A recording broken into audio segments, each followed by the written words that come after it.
नमस्कार दोस्तों, हम फिर से लेकर आ चुके हैं आप लोगों के लिए सुबह की सभी ताजा और बड़ी खबरें। फटाफट अंदाज में एक एक कर बताएंगे आपको आज देश और दुनिया से क्या बड़ी खबरें निकलकर सामने आ रही हैं। लेकिन उससे पहले दोस्तों एक नजर डालेंगे सुर्खियों पर। प्रधानमंत्री नरेंद्र मोदी के ऊपर गरजे राहुल गांधी, बोले ये सरकार गरीबों की नहीं सिर्फ पूंजीपतियों की सरकार है, करती है पूंजीपतियों का भला। वहीं पर अगली बड़ी खबर में हम आपको बताएंगे दोस्तों, एक दिन की यात्रा पर हिमाचल में पहुंचे राहुल गांधी तो उमड़ पड़ा जन सैलाब। जी हां, आपको बता दें सरकार बनी थी तो लोगों से राहुल गांधी ने की सीधी बात कहा, हर वादा किया जाएगा पूरा। वहीं पर अगली बड़ी खबर में हम आपको बताएंगे दोस्तों, आरजेडी और जेडीयू की खींचातानी पर बोले तेजस्वी यादव, सबकी अपनी अपनी राय है, जेडीयू और आरजेडी का गठबंधन कोई नहीं तोड़ सकता, यूं ही काम करते रहेंगे। वहीं पर अगली बड़ी खबर में हम आपको बताएंगे दोस्तों, दरअसल आपको बताते चले भारतीय जनता पार्टी पे ऊपर गरजे केसीआर, बोले फिलहाल किसानों का न कर्ज बकाया चुका रही है सरकार, ना ही किसानों को उसका एमएसपी का हक दे रही है। जी हां, जमकर गरजे हैं सीएम केसीआर, बताएंगे क्या कुछ बोला है। वहीं पर अगली बड़ी खबर में हम आपको बताएंगे दोस्तों, दरअसल आपको बता दें समाजवादी पार्टी में होगा बड़ा फेरबदल। जी हां, अखिलेश यादव गठबंधन को सारे गठबंधनों को भंग कर दिया था, अब इसमें फेरबदल किया जाएगा। वहीं पर अगली बड़ी खबर में हम आपको बताएंगे दोस्तों, राहुल गांधी को मिल रहा है पूरे देश का समर्थन। मल्लिकार्जुन खड़गे बोले राहुल की यात्रा को बनाए और ज्यादा मजबूत। जी हां, आपको बता दें कश्मीर पहुंचेगी अब यात्रा, श्रीनगर। वहीं पर अगली बड़ी खबर में हम आपको बताएंगे दोस्तों, दरअसल आपको बताते चले भारतीय जनता पार्टी को लगा एक और बड़ा झटका। जी हां, दरअसल आपको बता दें 2024 के लिए राहुल का मास्टर प्लान ऑन हुआ। आपको बता दें आरएसएस और बीजेपी को एक साथ घेरेंगे।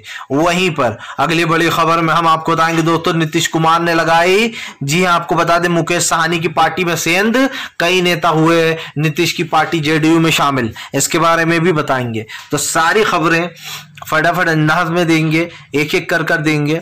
फिलहाल खैर चलिए बढ़ते हैं सबसे पहली और सबसे बड़ी खबर की ओर। दरअसल दोस्तों आपको बता दें राहुल गांधी का प्रधानमंत्री नरेंद्र मोदी के ऊपर बड़ा हमला, बोले गरीबों की नहीं बल्कि पूंजीपतियों की सरकार है ये पूंजीपतियों के लिए काम करती है। आपको बता दें राहुल गांधी ने प्रधानमंत्री नरेंद्र मोदी के ऊपर हमला बोलते हुए कहा कि ये सरकार पूंजीपतियों की सरकार है, यह गरीबों की सरकार नहीं है, यह गरीबों के लिए काम नहीं करती। राहुल गांधी ने कहा कि फिलहाल ऐसे कितनी बार मौके हुए जब प्रधानमंत्री ने गरीबों से, मजदूरों से और किसानों से डायरेक्ट बात की है, कभी नहीं की। राहुल ने कहा कि फिलहाल गरीबों को, किसानों को और मजदूरों को परेशान किया जाता है, उनसे उनका हक भी छीन लिया जाता है। यानी कि दोस्तों जो उनके हक का पैसा है, जो उनको मिलना चाहिए, वो चीजें भी उन्हें नहीं दी जाती। राहुल गांधी ने पीएम नरेंद्र मोदी के ऊपर गरजते हुए कहा कि आज देश की स्थिति काफी खराब है, देश में भाईचारे को खत्म किया जा रहा है। ये बड़े ही अफसोस की बात है दोस्तों कि देश में इस तरीके की चीजें होना हमारे लिए भी बहुत शर्म की बात है। प्रधानमंत्री नरेंद्र मोदी ने किसान की जब डेथ हो गई तो पीएम कहते हैं कि मेरी वजह से थोड़ी हुई है। खुद मेघालय के राज्यपाल सत्यपाल मलिक ने पीएम नरेंद्र मोदी की पोल खोली थी और कहा था कि उनमें घमंड आ गया है। किसानों की मौत पर भी वो यूं कह रहे थे कि ये मेरी वजह से नहीं हुआ है। आपको बताते चलें दोस्तों, पीएम नरेंद्र मोदी के ऊपर हमेशा ही सवाल उठते रहे और शायद उठते भी रहेंगे, क्योंकि पीएम नरेंद्र मोदी की विचारधारा दोस्तों पूंजीपतियों के साथ है, गरीबों के साथ नहीं है। साफ दिखाई दे रहा है हमारे देश में आज किसान परेशान है, मजदूर परेशान है, लेकिन ये सरकार दोस्तों सिर्फ अमीरों की सुन रही है। राहुल ने कहा कि फिलहाल सिर्फ नफरत की राजनीति करती है बीजेपी, भाई को भाई से लड़ाकर अपने वोटिंग बैंक को तैयार करती है। राहुल ने कहा कि फिलहाल मेरी विचारधारा बीजेपी से कभी नहीं मिल सकती है, ना ही मैं कभी आरएसएस के दफ्तर जा सकता हूं। दरअसल जब कल वरुण गांधी का भी दोस्तों सवाल आया था कि क्या वो आपकी यात्रा में शामिल हो सकते हैं, तब राहुल ने साफ कर दिया था कि मेरी और उनकी विचारधारा नहीं मिलती है। दरअसल आपको बता दें दोस्तों, वरुण गांधी आरएसएस के दफ्तर भी जा चुके हैं और राहुल गांधी ने कहा कि मेरा सर भी काट देंगे वो लोग, तब भी मैं नहीं जाऊंगा। और आपको बता दें दोस्तों, दरअसल वरुण गांधी और सोनिया गांधी की जो मां थी और वरुण गांधी की मां मेनका गांधी, उनके बीच में कभी बनी ही नहीं। सबसे बड़ी बात यह कि राहुल गांधी उनको यात्रा में इसलिए भी नहीं बुलाना चाहते क्योंकि वो कहीं ना कहीं उनका परिवार अलग है और उनका अलग ही है एक तरीके से। चलिए बढ़ते हैं एक और अगली बिग ब्रेकिंग की तरफ। बता दोस्तों अगली जो बड़ी खबर निकल कर आ रही है आपको बताते चले दोस्तों, जेडीयू आरजेडी में छिड़ी जंग, जुबानी जंग के बीच में तेजस्वी बोले ये सब कुछ तो होता रहता है, पार्टी का गठबंधन बहुत मजबूत है, इसको कोई नहीं तोड़ सकता। आपको बताते चले दोस्तों, तेजस्वी ने बीजेपी के ऊपर निशाना साधते हुए कहा कि इस गठबंधन को कोई तोड़ नहीं सकता है। और आपको बता दें दोस्तों, अभी 1-2 दिन पहले नीतीश ने भी साफ कर ही दिया था, जहां पर नीतीश कुमार ने ये साफ कह दिया था कि फिलहाल ये जो सब कुछ भी हो रहा है, यानी कि जो बताया जा रहा है, ये जुबानी जंग के पीछे नीतीश ने बोला था कि लोगों को ऐसे बयान नहीं देना चाहिए। उन्होंने अपनी पार्टी के नेताओं से भी कहा था कि वो जुबान संभाल कर बात करें, हर कुछ बात शब्द ना निकालें। और नीतीश ने यह भी कर दिया था कि तेजस्वी पहले बता ही चुके हैं कि हम लोग किसी भी धर्म का अपमान नहीं करते, हम हर धर्म को मान्यता देते हैं। दरअसल तेजस्वी यादव ने, आपको बता दें, जेडीयू के एक नेता ने कोई बात बोल दी जिसको लेकर तेजस्वी यादव को कहना है कि हम हर धर्म का सम्मान करते हैं और हम किसी भी धर्म को अपमान नहीं कर सकते। तेजस्वी यादव ने कहा कि भले ही देश में बीजेपी की राजनीति का पैटर्न कुछ और हो, लेकिन हमारा साफ है कि देश में जो भाईचारा है, जो प्यार मोहब्बत है, उसको हमेशा बरकरार रखना है।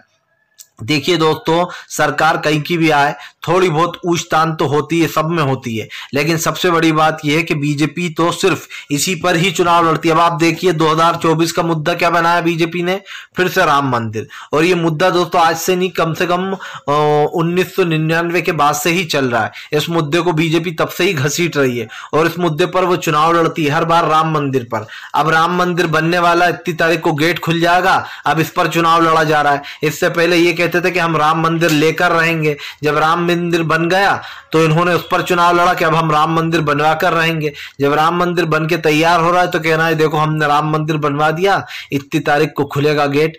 सबसे बड़ी बात यह है दोस्तों कि ना ही राम मंदिर में बीजेपी ने पैसा दिया, ना ही बीजेपी ने फैसला दिया राम मंदिर का, ये तो कोर्ट ने फैसला दिया, तो बीजेपी का तो कुछ लेना देना ही नहीं है। तो फिर बीजेपी ये क्यों कहती है कि राम मंदिर हमने बनवाया? या तो फिर बीजेपी खुलकर एक्सेप्ट करे कि ये जो कोर्ट ने फैसला दिया है ये हमारे कहने पर दिया है। सिंपल सी बात, हम मान जाएंगे कि आप लोगों ने ही इस फैसले को मुड़वाया है। हालांकि सच्चाई क्या है वो तो खैर हम जानते ही हैं कि क्यों आया ये फैसला। फिलहाल चलिए बढ़ते हैं एक और अगली बिग ब्रेकिंग की तरफ। बता दोस्तों अगली जो बड़ी खबर निकल कर आ रही है आपको बताते चले दोस्तों, भारतीय जनता पार्टी के ऊपर जमकर गरजे सीएम केसीआर, बोले किसानों को अपमानित करती है बीजेपी, किसानों का नहीं चुका रही है बकाया, होगा देश में बड़ा आंदोलन। आपको बताते चले दोस्तों, कल सीएम केसीआर के एक तरीके से कह सकते हैं रोड शो था, ये बहुत बड़ा रोड शो में दोस्तों कहीं ना कहीं सब शामिल हुए, जहां पर आपको बता दें उनकी सभा में अखिलेश यादव गए, सीएम भगवत मान गए और जो है यहां पर केजरीवाल भी शामिल हुए। आपको बताते चले दोस्तों, सीएम केसीआर बहुत दिनों से कुछ सोच रहा है और वो उसी पर काम कर रहा है। लेकिन बात दोस्तों सिर्फ सोचने या काम करने की नहीं है, बात मैटर कहीं और ही जा रहा है। आपको अच्छे से पता है कि इन दिनों दोस्तों बीजेपी और खास करके जेडीयू में खींचतान चल ही रही है। सॉरी, बीजेपी जेडीयू बोल रहा हूं दोस्तों, कि बीजेपी और केसीआर में, केसीआर की पार्टी में। ऐसे में दोस्तों अब तेलंगाना फतेह करने के लिए केसीआर का एक अलग प्लान भी ऑन हो चुका है। सीएम केसीआर ने पीएम नरेंद्र मोदी पर हमला बोलते हुए कहा कि फिलहाल किसानों की आया दोगुनी करने के बजाय उनका पूरा हक छीन लिया गया है, ना ही उनको एमएसपी की गारंटी मिली है, ना ही दोस्तों आप समझिए उनको कोई फायदा दिया जा रहा है। यहां तक कि किसान दोस्तों मजबूर हो चुका है, उसकी फसलों के ना सही दाम मिलते हैं, ना उसको मुआवजा मिलता है अगर फसल बिगड़ जाती है तो सही से। इसको लेकर भी केसीआर ने जमकर घेरा। आपको बता दें 2024 के प्लान पर केसीआर है, उन्होंने सीधी चेतावनी दी है कि 2024 में भाजपा की सरकार सत्ता से बाहर जाएगी। आपको बताते चले दोस्तों, इससे पहले भी बीजेपी की तानाशाही चल रही थी और यही कारण है जो बीजेपी की तानाशाही को एक तरीके से मिटाने के लिए सीएम केसीआर ने बीजेपी के खिलाफ मोर्चा खोल दिया। साफ दिखाई दे रहा है दोस्तों कि अलग अलग राज्यों के अलग अलग लोग बीजेपी को वोट नहीं देंगे, या फिर यूं कहते हैं कि वहां के जो सीएम है। हालांकि एक तरीके से देखा जाए तो कांग्रेस की कई जगह बीजेपी ने सरकार गिराई, वरना दोस्तों आप समझ सकते हैं कि कर्नाटक में भी कांग्रेस की सरकार थी, पुडुचेरी में भी कांग्रेस की सरकार थी, मध्य प्रदेश में भी कांग्रेस की सरकार थी, और भी एक आध दो राज्य हैं जहां अभी महाराष्ट्र में भी मिली जुली थी कांग्रेस की सरकार। तो ये कहना गलत नहीं होगा कि बीजेपी ने ज्यादा राज्य जीतने के बजाय छीने हैं। और दोस्तों छीनने को जीत नहीं कहते हैं, छीनने को बेईमानी कहते हैं, जो कि बीजेपी की रग रग में भरी हुई है। चलिए बढ़ते हैं एक और अगली बिग ब्रेकिंग की तरफ। बता दोस्तों अगली जो बड़ी खबर निकल कर आ रही है आपको बताते चले दोस्तों, आपका विधानसभा में भयंकर हंगामा। बोले फिलहाल एलजी साहब अपने आप को क्या समझ रहे हैं, क्या वो कानून से ऊपर पहुंच गए। दरअसल दोस्तों आपको बता दें दिल्ली के एलजी और आम आदमी पार्टी के बीच में ठनी हुई है, जहां एक तरफ दिल्ली का एलजी दोस्तों उल्टे सीधे जो है यहाँ पर फैसले ले रहा है, तो वहीं दूसरी तरफ आपको बता दें कि आरजेडी नेता बोल रहा हूं कि आप नेता दोस्तों आपके सीएम केजरीवाल भी भड़क गए। केजरीवाल का कहना है कि फिलहाल दिल्ली के एलजी ने लोकतंत्र की हत्या कर दी है, वो किसी भी कानून को नहीं मान रहा है। आपको बता दें केजरीवाल ने कहा कि बीजेपी किसी कानून को नहीं मानती, वो सुप्रीम कोर्ट के फैसलों को भी गलत ठहराती है। केजरीवाल ने कहा कि क्या बीजेपी को दिखाई नहीं दे रहा कि सुप्रीम कोर्ट ने क्या फैसला दिया था। दरअसल दोस्तों आप सब जानते हैं कि सुप्रीम कोर्ट ने अपने एक फैसले में यह साफ कहा है कि कोई भी फैसला एलजी जो है वो स्वतंत्र रूप से नहीं ले सकता। स्वतंत्र रूप से यानी कि दोस्तों अकेले कोई भी फैसला नहीं ले सकते हैं एलजी साहब। लेकिन आप देखिए दोस्तों कि एलजी जो है वो स्वतंत्र रूप से फैसले ले रहा है, और ये कहना दोस्तों सही नहीं होगा कि फिलहाल भारतीय जनता पार्टी आज जो नफरत फैलाती है उसका फायदा वो राजनीति में ढूंढती है। आप देखिए इससे पहले दोस्तों सिर्फ और सिर्फ प्यार मोहब्बत की बातें हुआ करती थी, लेकिन बीजेपी दोस्तों नफरत की राजनीति कर रही है, और बीजेपी की नफरत की राजनीति दोस्तों पूरी दुनिया देख रही है। ये कहना गलत तो नहीं होगा कि प्रधानमंत्री नरेंद्र मोदी को सब दिखाई दे रहा है, लेकिन उसके बावजूद भी वो किसी मुद्दे पर बात नहीं करना चाहते। इसका मतलब साफ है दोस्तों कि बीजेपी को सिर्फ और सिर्फ नफरत की राजनीति समझ में आती है, और नफरत के बल पर ही चुनाव जीतना चाहती है, हारना चाहती है, जो भी उसकी मंशा है। लेकिन मुझे एक चीज समझ में आ गई है कि दोस्तों बीजेपी के लिए सिर्फ और सिर्फ लोकतंत्र एक मजाक बन चुका है, और वो मजाक कैसा है ये आप बखूब देख रहे हैं। ऐसा नहीं है कि हम इस पर बात कर रहे हैं, पीएम नरेंद्र मोदी ने पहले भी इसी तरीके की चीजें की हैं, और अब भी उनके ऊपर सवाल उठ ही रहे हैं और उठते रहेंगे। अगर आप इस तरीके की चीजें करोगे, अगर आप ऐसे जनता को ट्रीट करोगे, तो जनता भी इसका मुंह तोड़ जवाब देगी। इसीलिए केसीआर के यहाँ पर ये जो पूरा का पूरा हुजूम उमड़ा है, ये भी कहीं ना कहीं बीजेपी के विरोध में है। चलिए, और आम आदमी पार्टी ने तो साफ कह ही दिया कि भाई ये जो भी एलजी कर रहा है वो सही नहीं है। फिलहाल चलिए बढ़ते हैं एक और अगली बिग ब्रेकिंग की तरफ। बता दोस्तों अगली जो बड़ी खबर निकल कर आ रही है आपको बताते चलें दोस्तों, अखिलेश यादव ने बदला अपना मूड। अखिलेश यादव की पार्टी में होगा बड़ा फेरबदल। दरअसल आपको बता दें चाचा शिवपाल से मिलने पहुंचे अखिलेश यादव। लगभग अखिलेश यादव की मुलाकात में 2 घंटे तक चाचा शिवपाल से बातचीत करते रहे। आपको बता दें बताया जा रहा है कि अखिलेश यादव की ये मुलाकात कुछ बड़े समीकरण बना सकती है। सब जानते हैं कि अखिलेश यादव दोस्तों एक दिग्गज नेता है। एक समय में अखिलेश यादव की तूती बोलती थी उत्तर प्रदेश में, लेकिन अब सीएम के पद से क्योंकि अखिलेश हट चुके हैं। आपको बता दें कि फिर से एक बार अखिलेश यादव अपनी पार्टी को और गठबंधन संगठन को मजबूत करने में लग गए। इससे पहले अखिलेश यादव ने अपने सारे संगठनों को जो है भंग कर दिया था। आपको बताते चले बताया जा रहा है कि फिर से अब नए समीकरण बनाए जाएंगे, नए लोगों को चुना जाएगा और नए लोगों को जिम्मेदारियां दी जाएंगी। दरअसल दोस्तों इस बार पार्टी कोई भी गलती करने के मूड में नहीं है। आप देखिए कांग्रेस ने अपना रोड में पूरा चेंज कर दिया, जैसा लगता है कि ये कांग्रेस एक नई कांग्रेस है। आप देखिए कि पहले वाली कांग्रेस सोशल मीडिया पर राहुल गांधी के खिलाफ मुहिम चलाई जाती थी, झूठ फैलाया जाता था, तो ये लोग सोशल मीडिया पे क्योंकि बीजेपी के जो आईटी सेल के लोग पड़े हुए हैं वो लोग ये फैलाते थे, तो कुछ जवाब नहीं देती थी कांग्रेस ज्यादा। लेकिन दोस्तों नई कांग्रेस जो वो एक अलग है, इधर बीजेपी सवाल नहीं पूछती, उससे पहले कांग्रेस का हाजिर जवाब आ जाता है बीजेपी की आईटी सेल के लिए। यानी कि जो वो राहुल गांधी पे इल्जाम लगाते हैं उसका इल्जाम का पलटवार करते हुए कांग्रेस उन्हीं पर सारा इल्जाम लगा देती है। इसको कहते हैं दोस्तों मास्टरमाइंड। आपने देखा कि कांग्रेस सड़कों पर नहीं उतरती थी, कांग्रेस सड़कों पर उतरना सीख गई। मतलब वो पूरी कांग्रेस का जो ढांचा पुराना हो चुका था, जो स्ट्रक्चर पुराना हो चुका था, उसको बदल दिया गया है। और ये कहना गलत नहीं होगा कि अखिलेश यादव भी अब उसी जोन में दिखाई दे रहा है। अखिलेश पूरी पार्टी में फेरबदल करना चाहते हैं, खास करके 2024 के लिए। आप सब जानते हैं दोस्तों कि 2024 में उत्तर प्रदेश एक अहम भूमिका में रहता है, क्योंकि उत्तर प्रदेश में दोस्तों भले ही अखिलेश सरकार न बना पाए हो, लेकिन उत्तर प्रदेश दोस्तों क्योंकि उत्तर प्रदेश में से सबसे ज्यादा एमपी चुनकर जाते हैं। और आप भी जानते हैं कि उत्तर प्रदेश और बिहार ये 2 बड़े राज्य हैं जहां से सबसे ज्यादा एमपी चुनकर जाते हैं। तो ये कहना गलत नहीं होगा कि फिलहाल जो है उत्तर प्रदेश उस पर अपनी पकड़ बनाकर रखना चाहते हैं अखिलेश यादव, खास करके तब लोकसभा चुनाव आ रहा है ताकि दोस्तों पीएम नरेंद्र मोदी को वोट ना मिले ज़्यादा, और ख़ास करके ये कहना गलत नहीं होगा कि कांग्रेस को ही इसका फ़ायदा होगा। जितने भी अगर समाजवादी पार्टी के इधर से जो भी वो होती है जीत वगैरह, तो ये पूरा का पूरा प्लान जो है दोस्तों, वो सब लोग अब अपनी पार्टियों में फेरबदल इसीलिए कर रहे हैं, सड़कों पर इसीलिए उतर रहे हैं कि बीजेपी को हराना है तो सड़कों पर उतरना ही पड़ेगा। और शायद ये नसीहत ममता बनर्जी ने बहुत पहले दी थी, कांग्रेस को भी दी थी कि ऐसे ट्वीट करने से कुछ नहीं होगा, सड़कों पर उतरना पड़ेगा। चलिए बढ़ते हैं एक और अगली बिग ब्रेकिंग की तरफ। बता दोस्तों अगली जो बड़ी खबर निकल कर आ रही, दरअसल आपको बताते चले दोस्तों, हिमाचल में गरजे राहुल गांधी, बोले भारत जोड़ो यात्रा को लोगों ने प्यार दिया है, इसलिए यात्रा यहां तक पहुंची है। दरअसल आपको बता दें, राहुल गांधी की यात्रा के मैप में, यानी कि रूल्स मैप में ये कहीं तय नहीं था कि हम हिमाचल भी जाएंगे, लेकिन हिमाचल में सरकार बनने के बाद वहां की सरकार ने अपील की, यानी कि सुखविंदर सिंह सुक्खू ने, कि आप एक दिन के लिए यहां भी आइए, तो रोड मैप चेंज कर कर एक दिन की यात्रा हिमाचल में भी पहुंची।